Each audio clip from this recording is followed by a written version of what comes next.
comme niñ ko waxee ci njaboot gi daanaka lu ci bare bari buy am ñenn ñi dañuy interroger wu ci ndax jëfin ni mel tey mënees na ko wékk tey ci jàngat ci ñaar mooy société bi ni muy doxee ndax dafa am loo xamante ni daanaka soppeeku bi dafa am fu mu toll natt ko dafay jafe lool wala ndax tamit daf ci bokk ne wàllum sanction bi nga xam ne moom mooy doon lu ciy tegu après dafa doon loo xam ne nii dafa commencé léger de sorte que gars yi jàpp nañ ne jëfin bi ñu leen neex war nañ ko mën jëfee. oui absolument xam nga yu mel nii su amee su mos a am ci société bi dafay taxaw mu interroger wu ñun nag malheureusement lu bari dañu koy jàppee comme fait divers. D'abord ma ñëw ci dialectique. bi Cheikh Bara di def.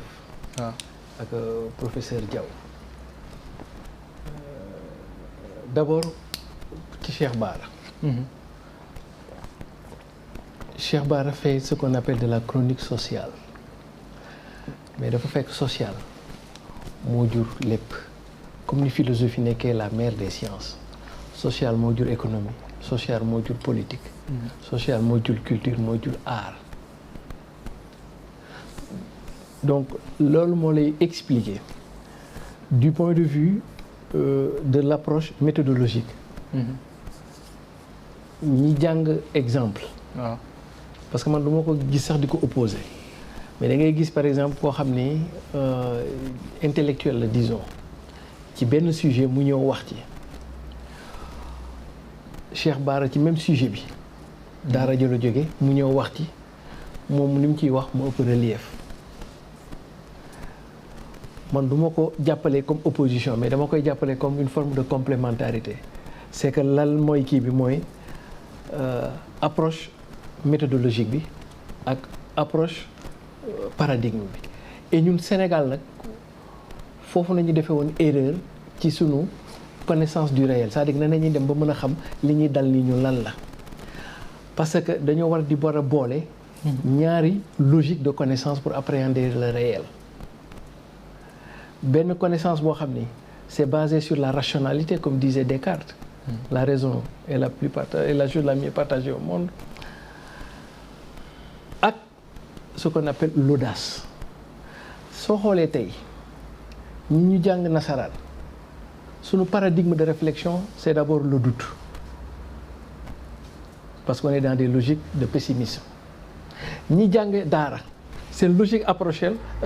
bu ñuy approcher le phénomène social c'est la certitude pour ñoom rien n'est impossible tout est possible alors ils sont dans l'optimisme.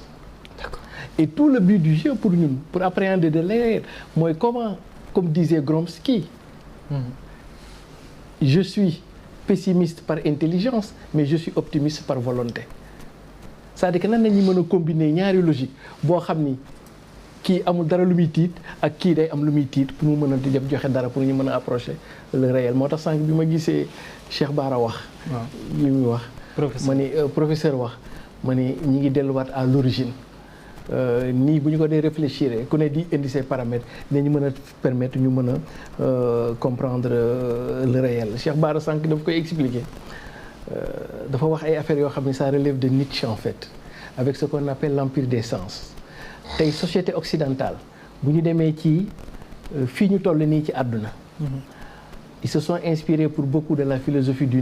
Nietzsche avec ce qu'on appelle l'empire des sens la désacralisation du corps quand par exemple les philosophes grecs te disaient que le corps est un tombeau il faut mourir dans le corps pour renaître dans l'esprit alors Nietzsche te dira que c'est dans le corps même qu'il faudrait vivre et tubaab yi nag yooyu ñu ko gëm moo leen di dugal tey après ba dañuy dem ba mujj gi le corps n'a plus de valeur sacrée en soi moo leen di jural ci dérive yi ñuy dugg noonu moom la ba tax na tey c'est au nom du culte de ce corps-là que les sociétés occidentales sont devenues des sociétés décadentes quelque part avec en prime la libéralisation ou la liberté sexuelle mooy li kii bi doon lu saway doon waxtu bon léegi man baneen bi quand je fais la combinaison di li nga wax ni mooy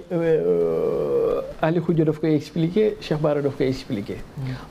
et d'ailleurs j'ai vu Mohamed Diallo bi Cheikh Bara di wax il était heurté dans sa conscience si mbirum mbaraan bi. non ak affaire Adamo mbaraan bi. Ça veut dire que toute la problématique c'est que nous sommes passés d'un monde réel vers un monde virtuel, ou à la fois les deux à la fois réel et virtuel. Maintenant, comment... Plus virtuel que réel. Plus virtuel. Jamais le réel n'a été aussi virtuel et jamais le virtuel n'a été aussi réel. Alors, bu ñu nekkee ci dans des positions là, nan nañu war a éduquer et comment on peut approcher notre société. Est-ce que du ni ñu daan éduquer ak ni ñu daan yaree ak ni ñu daan approcher les phénomènes du temps du monde réel. Les mêmes méthodes et les mêmes approches mën nañu utiliser kii bi ou bien des communes. C'est pourquoi bi muy wax ni non yow da nga war a déglu Adamo ma gis ni yow ça t'a sensibilisé et cetera et ça pose benn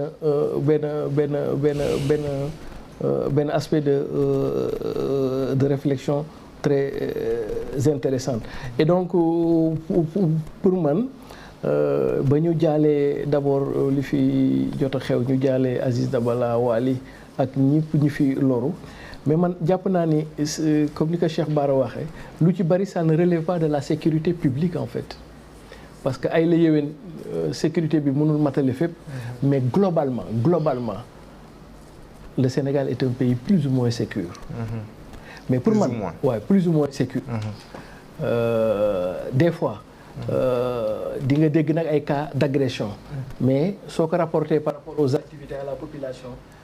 tey bu la fekkoon ay Kinshasa yenn heures yi dootoo ko waxati mais dans les pays d'Afrique centrale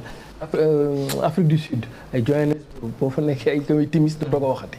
donc on est relativement un pays même s'il y a des efforts qu'on doit faire mais pour man nag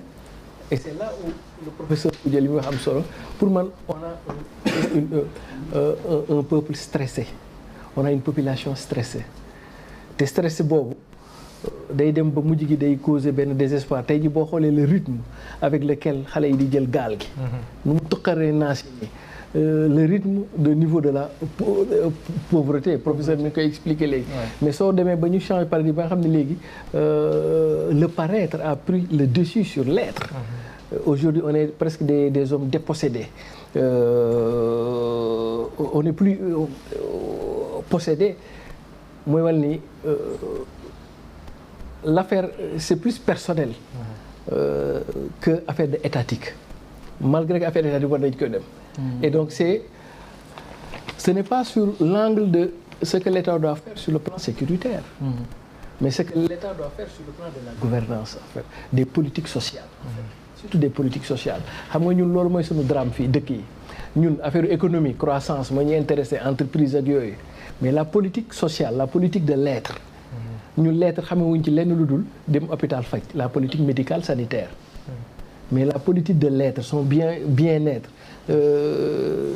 boppam psychique am tout ce qui relève voilà très bien ñun loolu farataal luñ ko ñun loolu sax pour ñun yëfi tubaab la comprendre or ni le corps di feebaree noonu la l'esprit di feebaree xam nga les maladies mentales et cetera pour ñun jàpp nañ ni daal nit ki daal le plus important mooy bu feebaree ñu dem faj ko et cetera économie bi nañ tabax pont et cetera mais nit moom la professeur doon wax léegi pour ñu tabax et fi may daanelee rek mooy je voudrais faire un témoignage aussi sur Cheikh Bara parce que ce qui fait la particularité de Cheikh Bara c'est un chroniqueur social mais ñun comme fii politique non ni ñu koy jàppee nii moom suñu émission bi du neex tey moom yaa ngi door si Cheikh Bara nar a daaneel Cheikh Bara ñu xaar ba fin rek waaw non bëgg na nga dem si partem bi de gis nga Cheikh Bara ba lay kii de waaw non dama koy baab ci suuf ndax mais non c'est que ce qui est intéressant pourquoi des fois gars yi bëri dañu dama leen dégg ñuy wax ne non Cheikh Bara il doit pas avoir droit à la parole pour étudier le phénomène social en fait ñooñu la bëgg a joxe benn explication c'est-à-dire que on est dans les logiques de Kottu Barma en fait Cheikh Bara ne fait pas de la chronique politique il fait de la chronique sociale mais sociale moo jur politique ak yooyu ça veut dire que moom de par ses angles d'analyse sa pédagogie pour approcher le réel expliquer ko il est à la fois à la frontière de la sociologie de la psychologie de l'anthropologie et de la philosophie d'accord kon mën ngaa jàpp ni sociologue bu demul université la anthropologue bu demul université la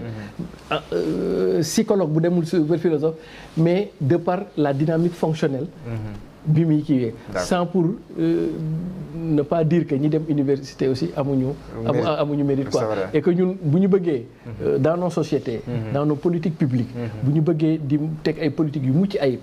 il faut que ñuy combiner les deux écoles en fait l'école française et l'école kii bi parce que ci approche méthodologie bi ñuy amee ni ñii ragaluñ dara mais ñee seen bis day xof te nit nag da ngaa war à la fois di ñeme mais aussi à la fois di am looy ragal quoi. jërëjëf témoignage bu am na solo dama doon ruube rek. tout à fait sëñ Mansour yaa bind téere bi ñu tuddee échographie du mannequinat au Sénégal entre avance et pénétration.